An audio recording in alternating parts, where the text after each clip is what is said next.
2012 წლის შემდეგ დღეს უკვე არის მეორე შემთხვევა, როდესაც ჭიშკრის კარიც კი ჩაკეტილი არის, საგანგებოდ მანდატურები არიან და შენობაში ეზოში შესვლის უფლებას არ გვაძლევენ.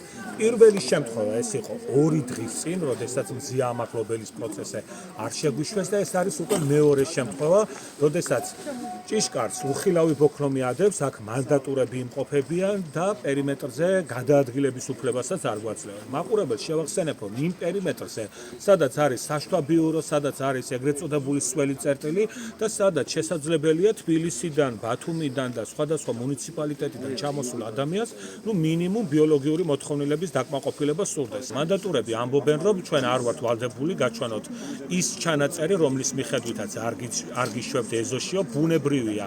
ეს ჩანაწერი არ არსებობს და შესაბამისად აქედან გამომდინარე არ გვაჩვენებს.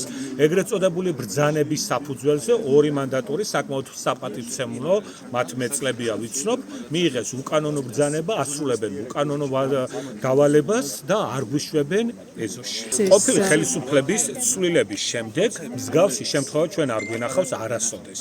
ყოველთვის შევდიოდით და ესე მონოდინის პროცესი იყო სააპელაციო სასამართლოს ფოიეში, სადაც ძელსკამები არის განლაგებული და იქ ადამიანს კულტურულად, ცივილურად შეუძლია ჩამოსხდეს და დაევლოდოს, როდის დაიწყება პროცესი. თუმცა ამ საქმემ გადმოინაცვლა არა დერეფანში, არამედ ჭიშკართან, ანუ სააპელაციო სასამართლოდან რამდენიმე ათეული მეტრის მოშორებით ვართ. ესეთ პირობებში ეს პროცესი ხელისუფლებისთვის, როგორც ჩანს, ძალიან საინტერესოა, პრინციპულად საინტერესო არის და მის მომხრეებსაც კი გარკვეულწილად გსჯიან ფაქტობრივად, იმიტომ რომ შენობაში შესვლის და იქ დანოდების უფლებას არ გვაძლევენ.